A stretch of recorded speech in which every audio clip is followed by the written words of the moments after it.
Ya hati bersih itu ya tidak nuruti nafsu gitu. Di tempat kerja kan kalau hati kamu tidak bersih, ngelihat orang yang gajinya lebih tinggi, wah nggak enak jadi saya, enak jadi itu. Gitu. Lama-lama melihat orang yang cantik, nggak enak jadi saya, istri saya jelek itu cantik. Gitu. Hati nggak bersih itu semua masalah jadi masalah, yang nggak masalah saja jadi masalah. Ketika hati bersih Anda pakai mobil merek apa saja, tahunnya mungkin tahun yang sudah sepuh aja, bisa syukur. Tapi ketika hati nggak bersih itu tidak ada syukurnya kan. Jadi makanya kata orang-orang tua itu seneng orang itu karek kue. Gitu. Maksudnya seneng tidak itu terserah kamu. Karena yang ngelola hati kita ya kita. Gitu. Makanya teman saya haji itu kalau cerita itu lucu. Pagi-pagi Pak Wimbo itu ada istri bikinkan teh suaminya. Terus kata teman saya, oh, itu istri orang itu baik. Bikin teh untuk suaminya. Terus kata istrinya dia, gimana tukeran?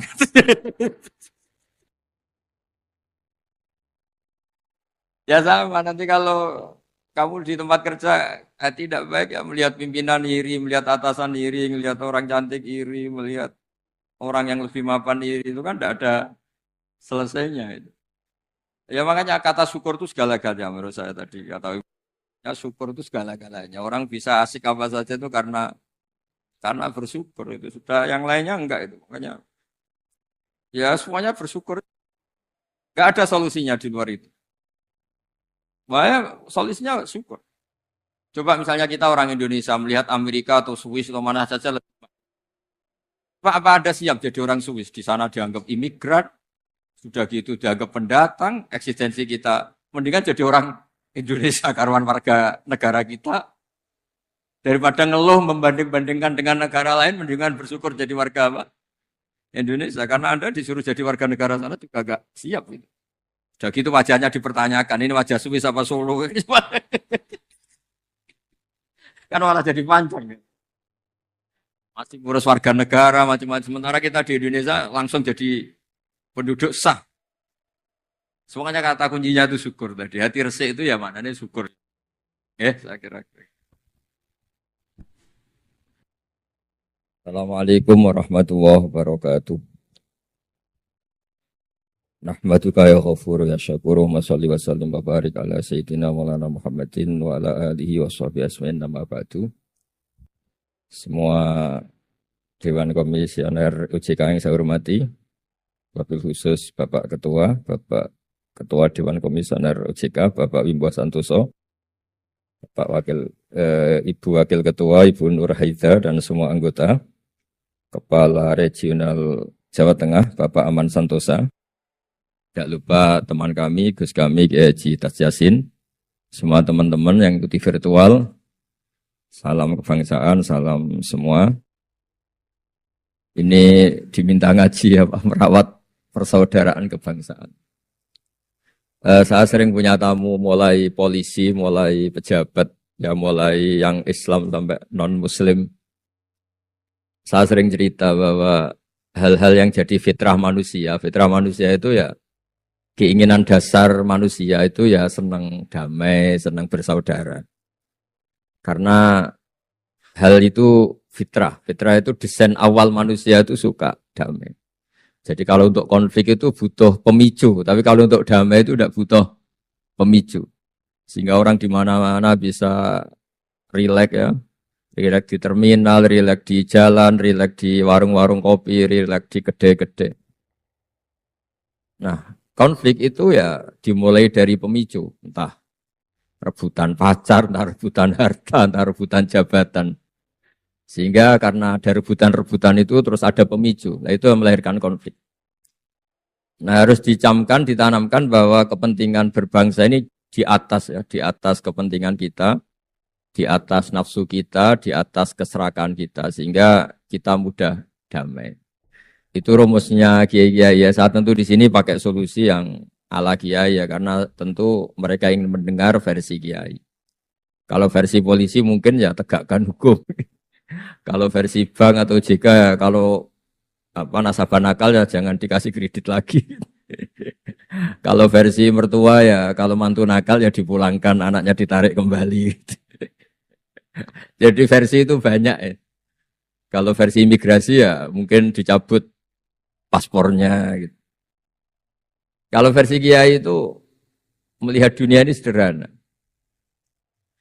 Banyak orang-orang tasawuf, saya ini cerita tasawuf, cerita yang ringan-ringan saja. Orang tasawuf itu kalau makan, itu satu piring ternyata kenyang. Gitu.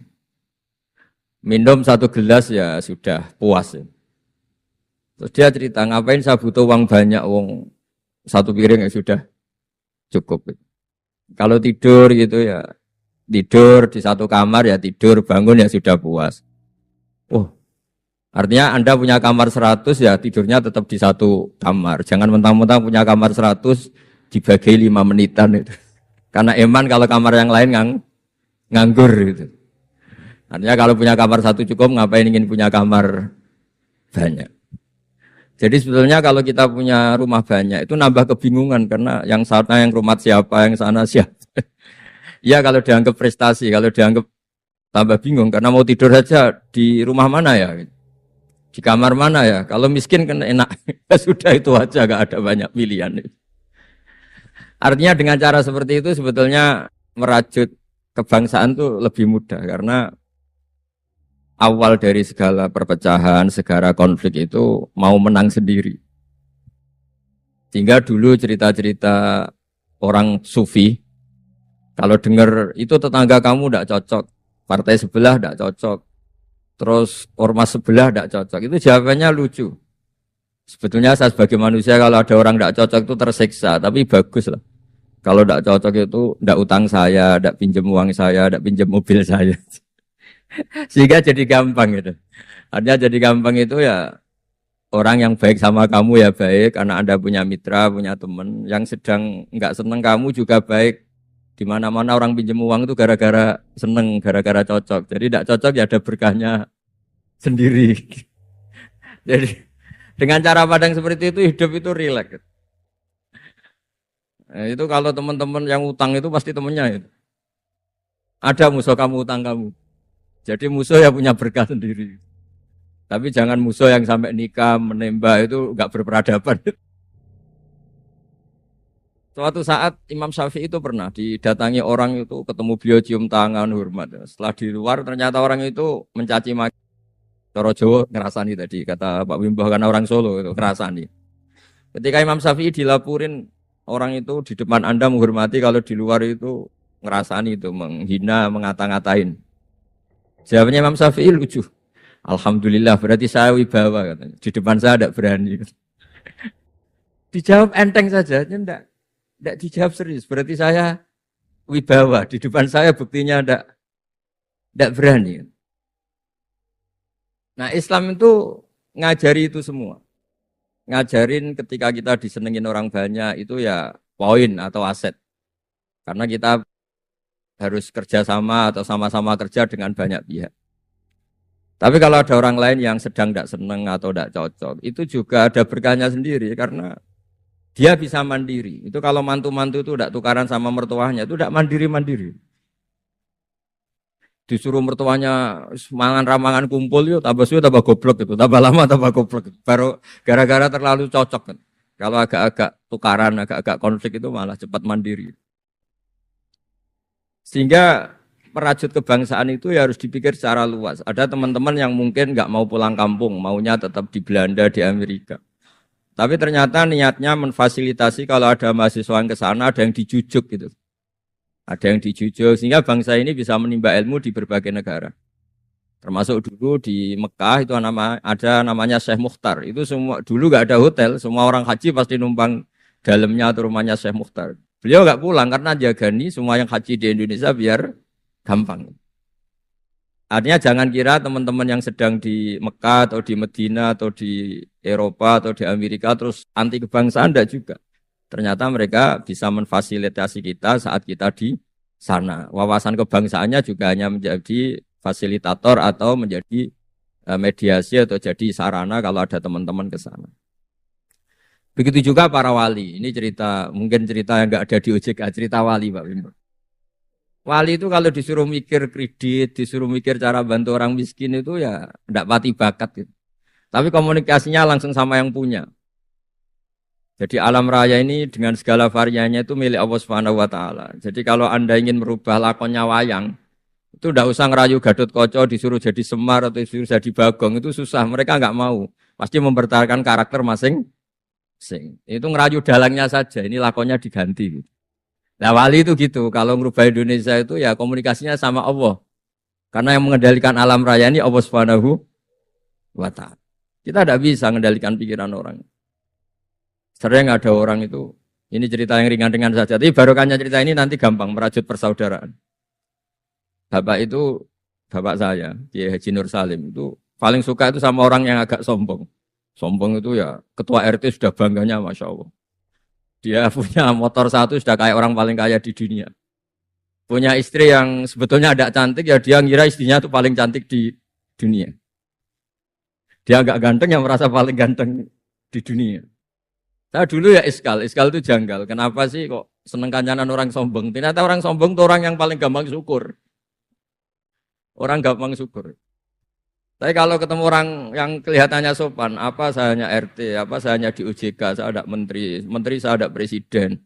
Presiden merasanya presiden di negara ketiga, dunia ketiga, bukan presiden superpower. Ketemu orang-orang yang tidak pernah puas itu, kesannya tawadhu, ternyata pasnya itu tidak pernah puas, tidak pernah syukur. Lah yang sombong ternyata tidak sombong, dia gampang syukur. Ketua RT aja sudah merasa kayak presiden. Hanya pegawai OJK aja sudah merasa bangga, padahal dibuat suruhan Pak Simbo. Tapi senengnya, ini nggak disuruh seragam, sudah seragam semua. Saking senengnya. Ya, bangga banget ya. Bangga banget. Jadi sama, sebetulnya kita jadi warga Indonesia, berKTP Indonesia sudah harus seneng. Tidak gampang, orang punya negara itu tidak. Coba orang-orang yang sekarang di Amerika di mana-mana itu orang Indonesia itu ya kangen rumah. Itu untuk kangen ke sini itu harus berbiaya 100 juta untuk pulang. Kita tidak usah kangen sudah di Indonesia, itu sudah luar biasa. Nah, sama-sama kerja atau sering memberi kontribusi. Saya sering punya analogi ya. Saya sering diskusi sama banyak rektor di Indonesia. Bagus mana kerja sistem modern sama sistem kiai. Kata saya ya semuanya punya plus minus. Tapi kalau saya kiai ya milih bagus kerjanya kiai. Gitu. Kalau kiai itu ngajarkan orang yang mampu nolong yang lemah. Ya sudah itu aja acaranya. Kapan saja Anda mampu, berkesempatan mampu ya wajib menolong. Tapi kalau sistem modern itu ada jobnya. Sehingga gara-gara ada jobnya, suatu saat mungkin kalau ada orang tenggelam, wah saya ada SAR. Saya ada tim SAR, gak perlu menolong. Kalau ada orang miskin, saya ada pegawai bank, gak perlu masih kredit. Itu bahaya untuk bangsa ini. Sehingga dibutuhkan kerja-kerja yang ala kiai saja. Kalau ada kecelakaan di jalan, meskipun Anda tidak satlantas, ya ditolong Anda yang menangi, yang tahu. Kalau ada yang miskin, tetangga kamu Anda mampu, ya tolong saja. Tidak usah nunggu diajukan proposal, didaftarkan miskin resmi, sampai ada plakatnya, terus baru dibantu. Itu selak mati. Kelak kelaparan. Nah, pendidikan agama juga gitu. Misalnya semester ini mengkaji tentang sholat, misalnya di UIN atau di IAIN. Mengkaji tentang haji. Kalau di kiai enggak, Anda mau haji tinggal tanya kiai. Tapi kalau ada kuliah, nunggu semester itu, nunggu dosen itu baru tahu bab haji. Nah kalau pertolongan itu nunggu polisi, nunggu OJK itu prosedur dulu, kadang ditanya sertifikatnya macam-macam. Nah, di sini pentingnya kerja. Jadi kalau lembaga resmi ini untuk hal-hal yang besar, yang tidak mendesak, yang mengikat. Tapi harus ada sistem sosial yang on time, yang setiap saat bisa diakses. Yaitu kebaikan masif, kebaikan yang semua orang itu merasa harus menjaga. Jadi yang menjaga kestabilan Indonesia itu semua orang, bukan polisi, bukan tentara, bukan siapa saja, termasuk departemen-departemen resmi, kepolisian, termasuk semuanya. Dengan merasa seperti itu, saling tergantung dan yang lebih cepat ya sistem sosial tadi. Sehingga kalau sistem sosial itu ada kiai atau ada tokoh agama lain atau ada yang dituakan, itu relatif stabil karena coro Jawa nak tukaran itu sungkan, kalau terlalu konflik itu sungkan. Nah sehingga dulu ada cerita ada seorang perempuan itu ketemu Nabi itu di jalan. Itu coro etika orang kita lah, apalagi orang Solo, orang Jogja itu kan ada etis, ketemu di jalan dicegat.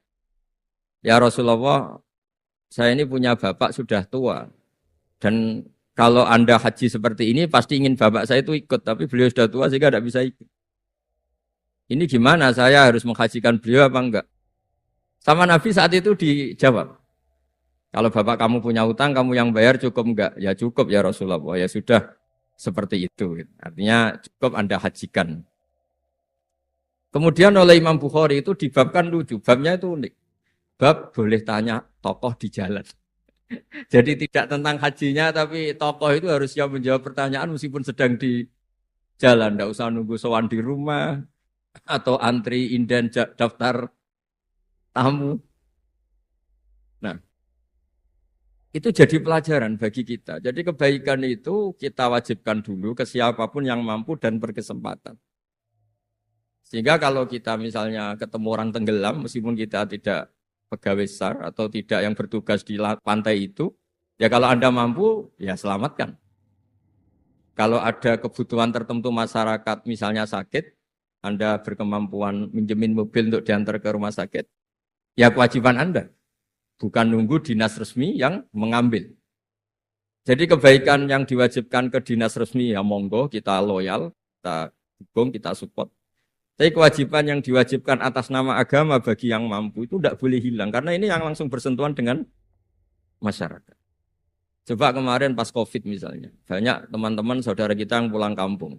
Ketika lembaga resmi belum ngurus itu, yang ngurus ya keluarga, anak famili, mereka pulang, mangan ramangan kumpul. Ya ada, alhamdulillah ya ada yang kelaparan. Kenapa tidak ada yang kelaparan? Karena sistem sosial itu jalan. Orang kok medit atau kikir sama tetangga, sama keluarga itu pasti diadili masyarakat. Dan masyarakat sepakat urusan makan itu sepele. Sehingga mereka pulang ya ikut Pak D-nya, Pak Leknya, ikut Mbahnya itu semuanya bisa makan. Bisa ngopi-ngopi, bisa rokok-rokok. Dia tetap santai aja normal. Bahkan banyak yang nganggur itu seneng. Barokahnya nganggur yang ngutangi tidak nagih. Kalau tidak, jadi ya dianggap ringan saja hal-hal seperti itu. Khawatir saya kalau saya baca kitab di karangan seorang ulama besar, Al-Hayatul Ulya, otoritas besar dalam satu sistem negara, itu harus diakui sebagai bagian dari kebaikan masif. Jadi kebaikan masif yang nggak boleh hilang adalah kebaikan yang nggak punya otoritas, karena ini jumlahnya lebih besar. Ya tadi misalnya kecelakaan di jalan itu kan enggak bisa kebetulan ada mobil patroli atau mobilnya apa Satlantas atau lembaga resmi tertentu yang nangani kecelakaan. Yang nangani ya orang-orang di jalan yang menangi itu terus diantar ke rumah sakit atau ngabari keluarga. Jika kata Nabi, kullukum ra'in wa kullukum mas'ulun an ra'iyati. Semua kita ini menjaga kedamaian, menjaga kemajmuan, semua kita jaga sistem sosial, semua kita menjaga kebaikan. Nah dari semua itu dibikinlah di era modern lembaga-lembaga formal. Tapi jangan juga lembaga formal menghilangkan sistem fitrah manusia tadi yang fitrahnya ingin baik dan itu ada di mana-mana dan kapan saja. Dan Allah kalau menciptakan sesuatu itu pasti luar biasa. Saya sering ditanya sama orang-orang, Gus gunanya Indonesia seneng cangkruk itu apa? Anggap aja itu tim SAR paling on time katanya. Itu kalau ada orang bingung, yang ditanya pertama yang orang-orang nganggur di pertigaan. Ini rumahnya mana? Kalau ada orang bingung yang nanya itu. Kalau ada orang kecelakaan yang nolong ya. Artinya sistem sosial yang sudah ada itu nggak boleh diambil alih lembaga. Karena kalau itu iya, kita kekurangan kekuatan apa? Sosial. Jadi ini penting saya utarakan supaya kebaikan-kebaikan bersama ini saling melengkapi, bukan saling mengadu. Saya sering guyonan begini, kalau ada rapat ketahanan pangan, yang rapat itu merasa superior karena punya rumus yang luar biasa. Tapi apa artinya rumus itu kalau petani nggak mau nanam padi? Petani itu tidak usah rapat, tapi nanam padi itu otomatis jaga ketahanan apa? Pangan. Sistem sosial juga sama. Di kampung itu kalau ada orang jahat atau sinis, itu pasti nggak punya teman. Monggo Gus Yasin ini rawuh. Ini alhamdulillah Gus Yasin rawuh.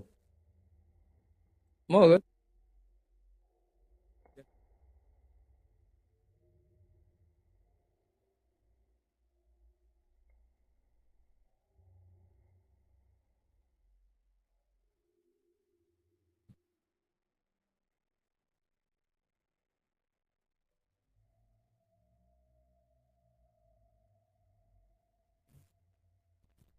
Ya, saya teruskan supaya kenapa saya nyampaikan ini supaya energi sosial kita untuk menjaga kemajmukan, menjaga toleransi itu lebih masif. Di beberapa daerah itu ya banyak masjid jejer gereja di Tuban, di Jakarta. Dan ketika buktinya nggak ada apa-apa, yaitu simbol perdamaian. Di beberapa daerah ya banyak orang Islam, bosnya itu non-Muslim. Atau sebaliknya non-Muslim, bosnya Muslim. Atasan juga banyak begitu, atasannya Muslim. Itu kan contoh sosial yang sudah masif. Justru karena didiskusikan, diseminarkan itu menjadi kayak kita baru mulai. Nah itu malah aneh. Jadi selama ini kan ya sudah begitu kan, banyak orang Islam di mana-mana.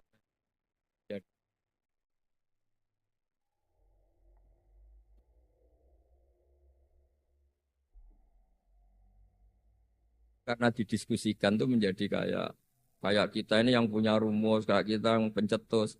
Padahal sistem sosial kita sudah sedemikian harmonis, sudah sedemikian. Tahanan pangan juga sama. Ketika belum ada rapat darurat pangan, apa petani yang lugu-lugu yang nanam padi. Barokahnya itu stok padi itu mereka melahirkan sistem kerja yang nggak punya ladang, kerja di yang punya ladang. Dan kalau itu didolimi atau nggak digaji, ada embargo sosial, terus tidak mau kerja di situ. Sehingga yang nggak baik juga akan baik karena dipaksa oleh sistem sosial. Jadi sebelum ditangkap polisi karena tidak baik, itu sudah diadili sosial, itu diadili hukum sosial. Nah, hal-hal seperti ini harus jadi perangkat bersama untuk menjaga kebaikan bersama. Makanya saya sering bilang sistem sosial itu segala-galanya. Di antara sistem sosial itu adalah lembaga resmi. Jangan dibalik, lembaga resmi itu menata sistem sosial. Belum ada lembaga resmi itu sudah ada sistem sosial. Sehingga sebelum ada negara ini, kiai-kiai atau tokoh agama yang lain ya urun rembuk untuk mengusir penjajah, untuk memberi makan tentara yang berjuang di kampung-kampung, dikasih ketela, dikasih apa saja lah yang bisa mereka bertahan hidup. Nah, ini penting diutarakan supaya semua masyarakat itu merasa bahwa mereka ikut dan harus merawat negara ini. Kullukum ra'in wa kullukum mas'ulun an ra'yati. Semua kalian adalah penjaga dan semua kalian dimintai tanggung jawab Allah kontribusi Anda terhadap bangsa ini, terhadap komunitas Anda, terhadap sistem sosial Anda. Sehingga kemudian terus jalan. Lah dimulainya dari mana? Kata Nabi, dimulai dari keluarga Anda. Sehingga semua orang nggak lempar tanggung jawab. Kalau anak saya miskin ya salah saya.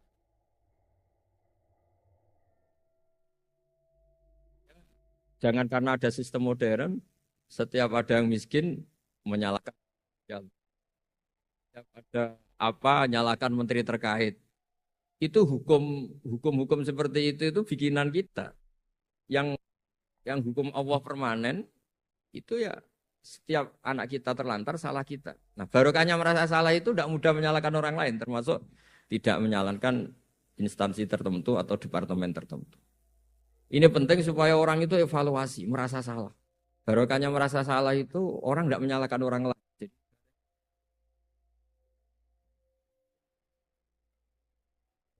apa baiknya agama ini? Jadi kalau berdoa disuruh mulai dengan Robbana Dzolamna apa?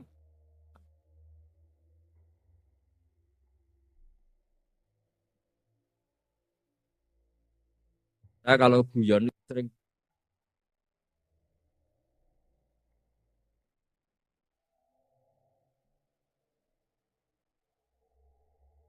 miskin tahu-tahu jadi bupati atau gubernur. Terus itu tarif utang kamu ya dinaikkan. Dulu zaman sama-sama miskin paling pinjam uang hanya 10.000. Gara-gara jadi bupati atau gubernur BI misalnya atau ketua OJK. Utangnya dinaikkan bukan sesuai Anda tapi sesuai jabatan teman kamu. Masa punya teman gubernur kita utang 100, ya utang modal 100 juta. Dan kalau nggak ngutangin, wah katanya teman deket ternyata nggak mau dipinjemin. Jadi punya kultur menyalahkan orang lain. Dia SDM-nya hanya ketua RT gara-gara punya teman gubernur atau presiden atau apa. Inginnya ya lebih tinggi lagi. Jadi bukan dasar kapasitas dia tapi kapasitas temannya. Itu juga bagian dari kesalahan yang kita ciptakan. Sehingga agama mengatur orang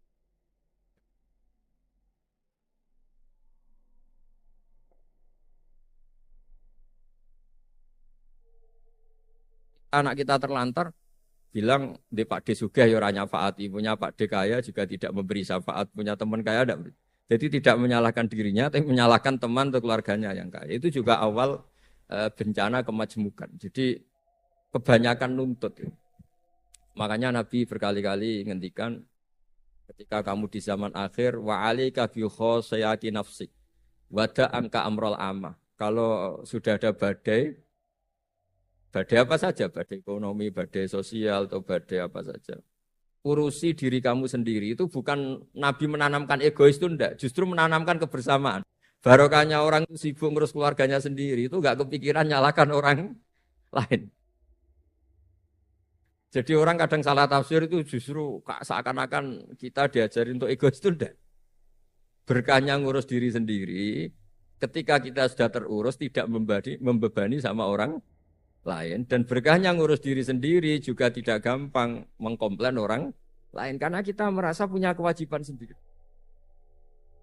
Tapi kalau kita ini terlalu modern,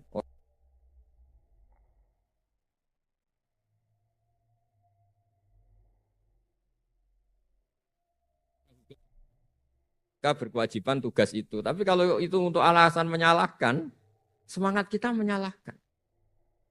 Dan agama itu tidak mengajari seperti itu. Agama itu mengajari Rabbana dzulamna anfusana. Ya Allah, saya ini merasa mendolimi diri sendiri. Nah dengan seperti itu enak. Enak cara hukum sosial kayak tadi. Ketika Allah menciptakan orang tidak suka kita kadang ya Allah salah saya apa kok sampai orang tidak cocok saya. Kamu lupa Allah mendesain orang tidak cocok kamu supaya ada utang kamu, tidak ganggu kamu. Barokahnya tidak cocok itu tidak minta uang kamu. Nah itu yang saya ingin ditiru. Jadi perilaku-perilaku ulama-ulama besar kayak Imam Syafi'i itu kalau tadi berkali-kali saya ngomong ya Aba Abdillah, panggilannya Imam Syafi'i ya Aba Abdillah, orang itu tidak cocok kamu. Ya baguslah dia merdekakan saya, dia tidak akan pinjam uang saya, tidak pinjam mobil saya, tidak akan ganggu saya, tidak cocok. Kalau dia hajatan juga tidak ngundang kamu, jadi tidak cocok itu ya barokahnya ya banyak. Nah kenapa banyak kiai tidak dimintai rembukan masyarakat padahal dituakan? Karena kalau semuanya minta rembukan kiai itu disarankan mondok semua. Padahal barokahnya negara ini ya ada yang kuliah, ada yang jadi polisi, ada yang jadi tentara. Kalau rembukan semua sama kiai disarankan mondok semua. Nanti yang jadi polisi siapa, yang jadi dokter siapa. Nah barokahnya kadang-kadang kiai ditinggalkan, nggak diajak rembukan itu ya varian-varian profesi itu banyak. Kiainya juga ada harus terus.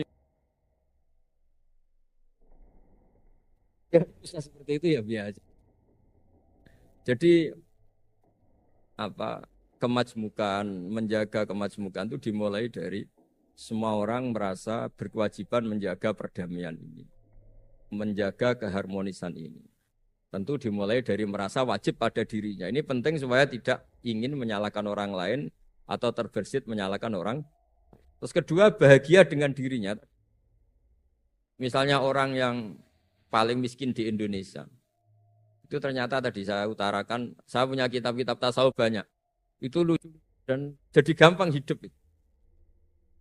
Misalnya dia miskin makan satu piring kenyang. Kenapa saya harus korupsi? Kenapa saya harus mencuri? Wong makan satu. Dia menghitung. Orang sampai kaya raya, itu makannya sampai meninggal, misalnya 60 tahun, jumlahnya sama orang miskin, ternyata jumlah yang dimakan yang sama, jumlah yang diminum ya sama. Terus ada pertanyaan, saya pernah digugat juga pas dalam satu acara.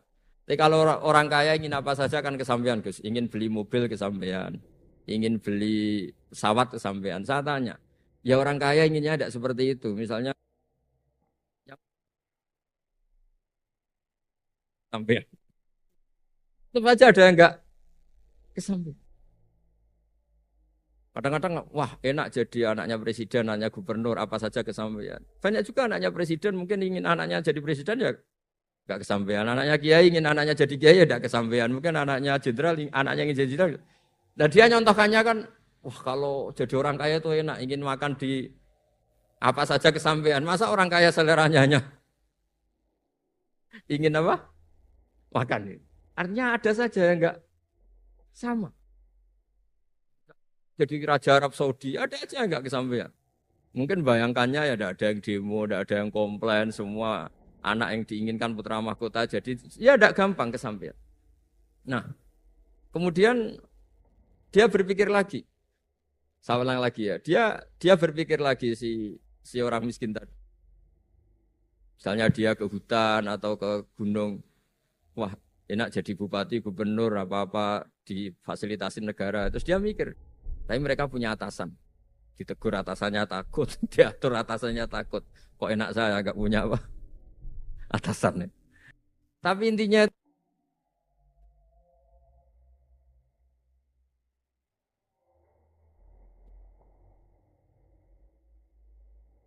ketua OJK atau gubernur atau wakil gubernur atau kiai.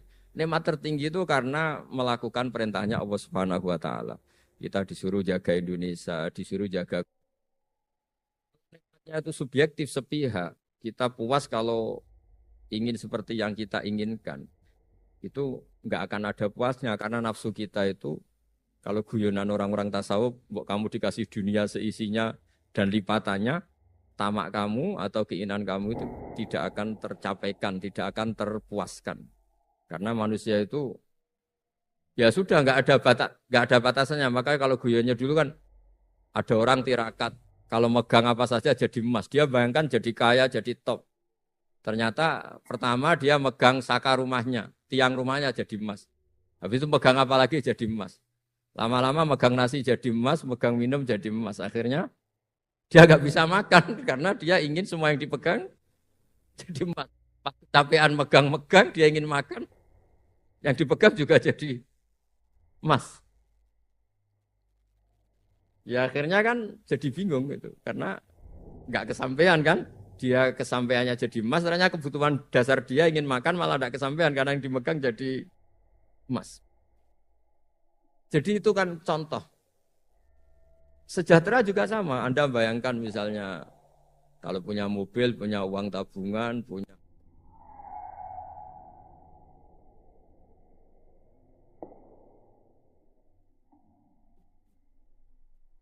dengan banyak bergantung. Dengan tidak banyak bergantung itu ilmiah mana? Misalnya gini, saya ini bahagia cukup dengan makan satu piring. Anda bahagia nunggu punya Alphard, punya uang 1 miliar. Lu menggantungkan kebahagiaan dengan banyak sesuatu yang Anda belum miliki itu sudah satu kebodohan kalau orang tasawuf. Cek repot ya, tapi bahagia we kok kakean syarat gitu. Makanya saya sering bilang kalau saya berkali-kali cerita ada orang perempuan datang ke saya, Gus saya ingin kaya. Dan orangnya itu jelek. Saya bilang, kalau kaya yang repot kamu. Kenapa Gus? Setelah suami kamu kaya, sekarang suami kamu kan miskin. Pertama yang dievaluasi apa? Ganti rumah, ganti mobil. Lama-lama ganti Anda, kata saya. Karena setelah rumahnya bagus, mobilnya bagus, yang dievaluasi pasti Anda, kata. Wah, kalau gitu miskin aja Gus.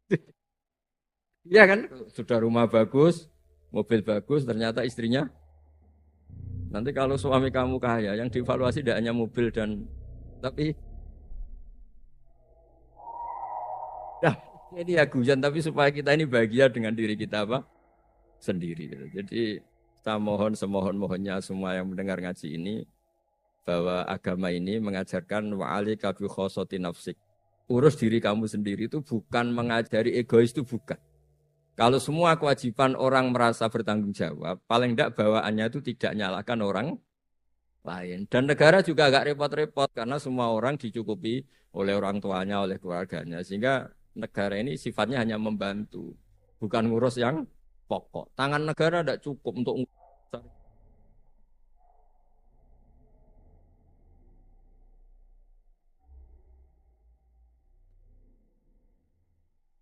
atas komunitasnya, terus negara fasilitasi itu semua. Insya Allah menjadi baldatun thayyibatu wa rabbun ghafur. Saya kira demikian semua.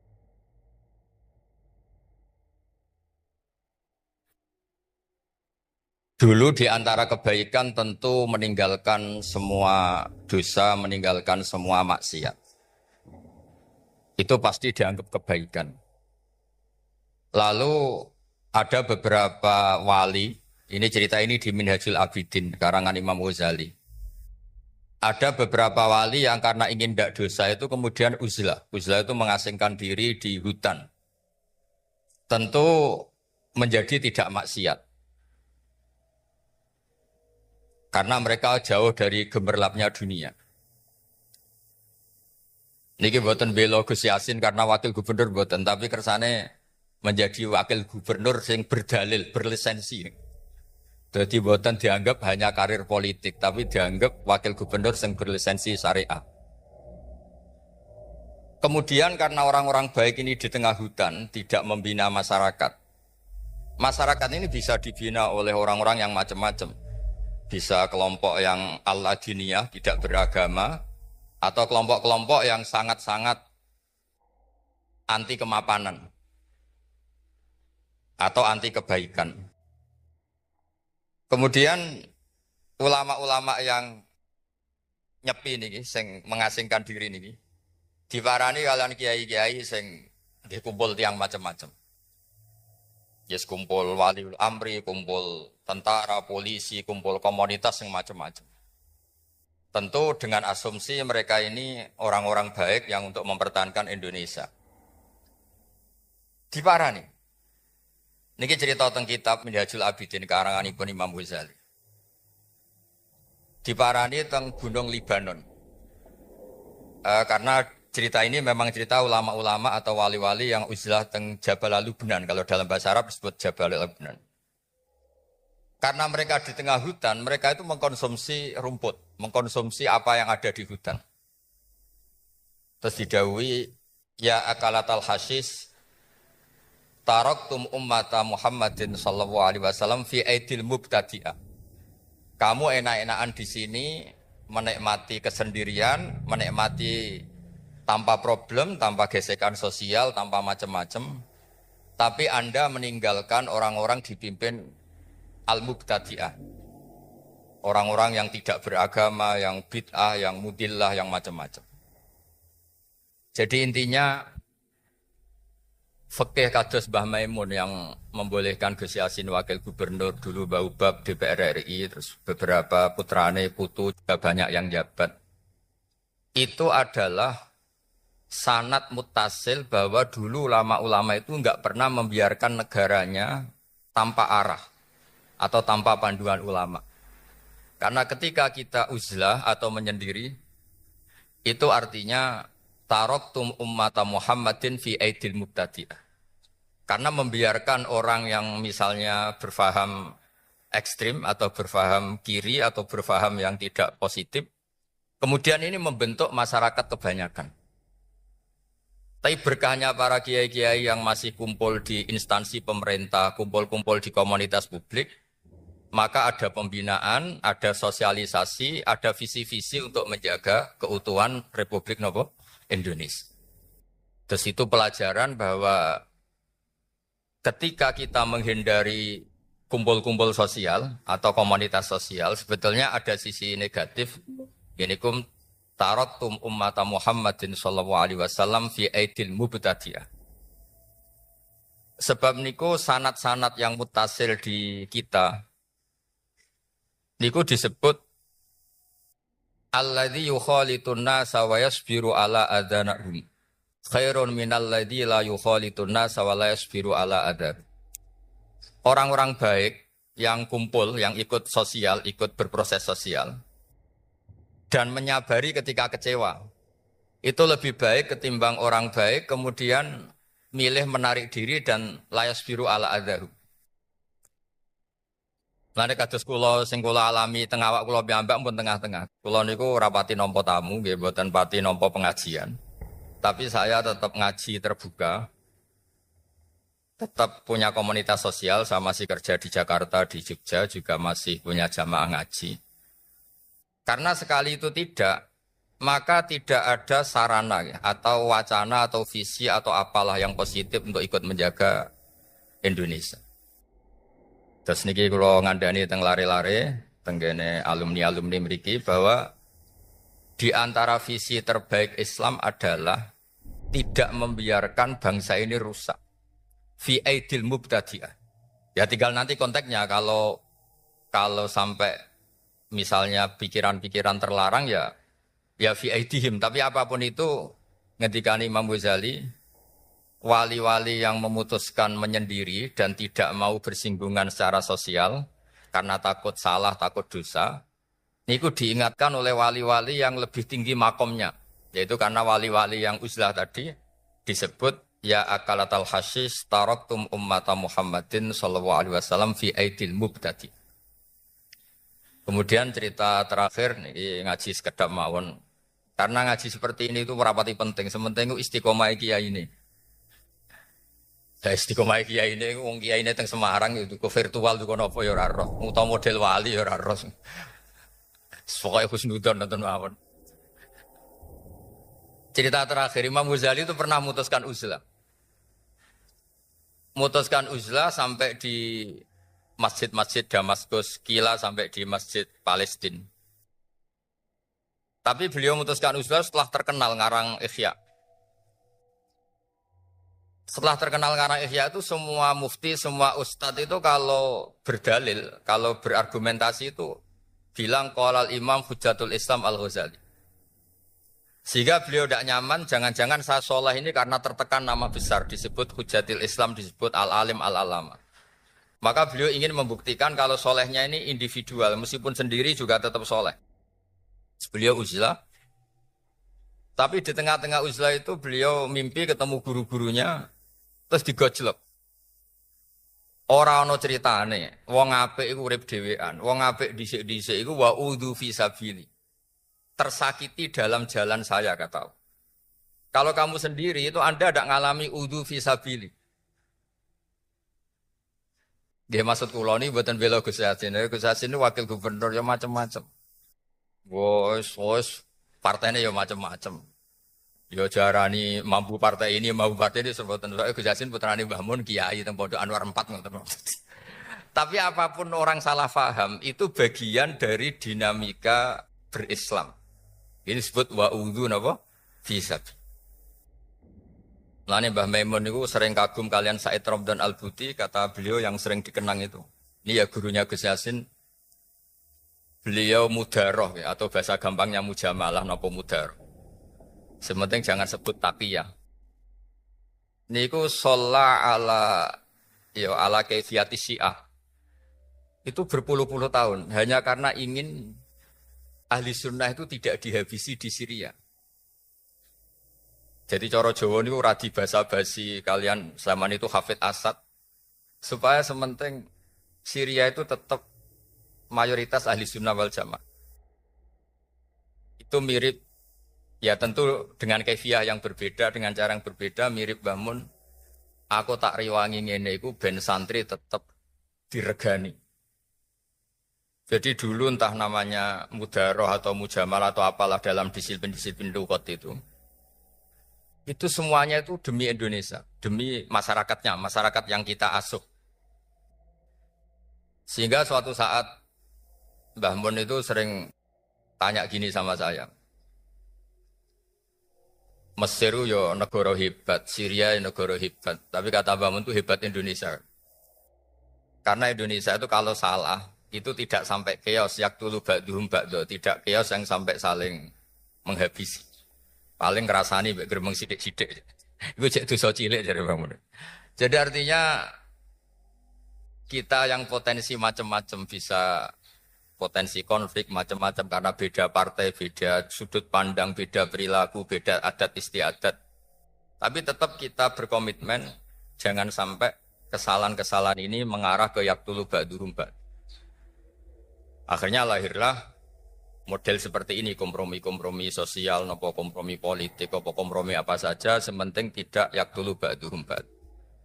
Terus niki kula boten niat ngandani para masaya, para bunyai ini wonten sedanten, wonten ning Nawal, ning Laila sedanten, tapi kula memastikan bahwa fikih yang dipilih Mbah Maimun, Gus Yasin jabat dulu, Mbah Uba putra-putrane sebagian juga jabat.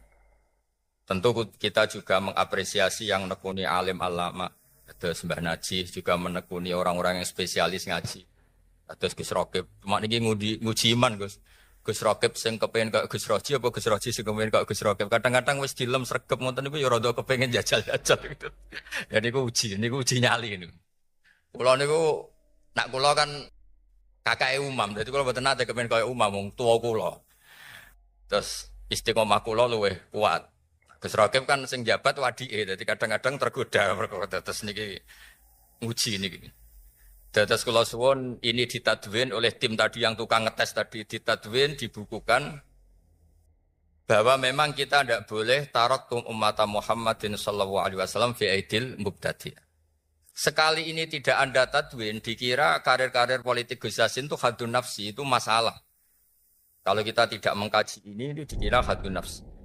Padahal zaman Mbah Hashim itu sudah sangat berkeinginan Gus Wahid Menteri Agama. Setelah itu anaknya Mbah Wahab, setelah itu terus sampai keluarga Sarang dulu itu ada yang bernama Ki Fatur Rahman, hidupnya di Merak Urat, di daerah Kerak, daerah pokoknya agak utaranya Tuban, utara barat. Ini udah di Menteri Agama. Makanya dulu ada Universitas Islam Indonesia itu pendirinya mulai Gus Wahid, tokoh-tokoh Muhammadiyah termasuk Ki Fatur Rahman. Itu juga karena tidak ingin komunitas Islam tidak jadi leader di pendidikan. Akhirnya lahirlah Universitas Islam banyak di Indonesia. Terus ada yang resmi negara kayak IAIN, terus ada sekolah-sekolah tinggi kayak yang dimiliki Gus Zofur. Akhirnya Islam menjadi komunitas besar dan jadi model keren ya dalam berperilaku, dalam berperadaban. Makanya ini penting supaya kita berislam itu ya baik-baik saja. Islam yang benar-benar rahmatan lil alamin. Islam yang enggak dianggap problem bagi masyarakat Indonesia. Nggih ngoten mawon harus ditadwin ini oleh tim-tim tadi karena kita jangan ngalami kayak Les bin Sa'ad. Imam Syafi'i itu yang setara dengan beliau itu banyak, termasuk namanya Les bin Sa'ad. Itu gurunya, sebenarnya guru-gurunya Imam Syafi'i juga guru istifadah. Imam Syafi'i itu kalau ngetikan al-les afqahu min Malik illa annahu daya'ahu ashabu. Imam Les itu sebetulnya afqahu min Malik, tapi murid-muridnya tidak mentadwin madhab-madhabnya, sehingga kesannya itu Les itu habis dibanding Imam Malik. Karena murid itu sekali tidak mentadwin, seperti saya ini adekan tidak ngomong seperti ini, itu nanti dikira semua orang soleh yang jabat itu wis kepleset, saya itu wis seneng dunya. Padahal di Quran jelas ada, faqad ataina ala Ibrahim al-kitab wal hikmata wa atainahum mulkan azima. Jadi al-mulkul azim la yunafis solahiyah. Dulu banyak orang-orang soleh yang jabat.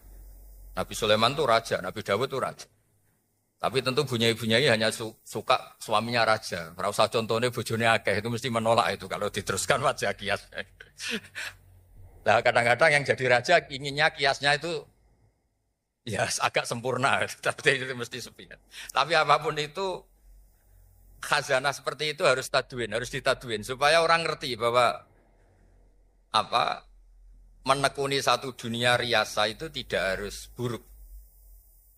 Makanya Imam Malik ketika Imam Syafi'i pamit mau pindah ke Irak, mau ngaji sama Muhammad bin Hasan Asy-Syaibani niku didhawuhi sama Malik karena beliau juga trauma pernah diadili penguasa karena tidak punya power, tidak punya kekuasaan. Wattakhid li nafsika jahan li alla tato'akal aradil. Ya wattakhid li nafsika jahan li alla tato'akal aradil. Wong yo kudu duwe pangkat, status sosial, ben gak digo bal-balan wong-wong. Jadi ini hujah-hujah fikih yang pernah saya utarakan di dalam Mbah Maimun ketika entah hari keberapanya. Supaya kita sebagai lembaga akademik, lembaga ilmiah itu apa-apa itu dipandu oleh ilmiah. Misalnya kita mencintai instansi polisi karena itu cara kita untuk melawan peredaran narkoba, melawan kejahatan, melawan hal-hal yang sifatnya kriminal. Kita mencintai instansi yang lain karena itu cara negara mengelola kemaslahatan Indonesia. Jangan sampai orang terus tidak berpikir fikih, terus tiap kiai, para pejabat, paling golek duit, paling golek proposal. Ini hanya berbasis suudzon. Nah kalau sampean tanya, tapi yang begitu kan banyak. Salahnya kiainya sudah disuudzoni kok tenan itu. Salahnya kiainya sudah disuudzoni kok tenan. Assalamualaikum warahmatullahi wabarakatuh.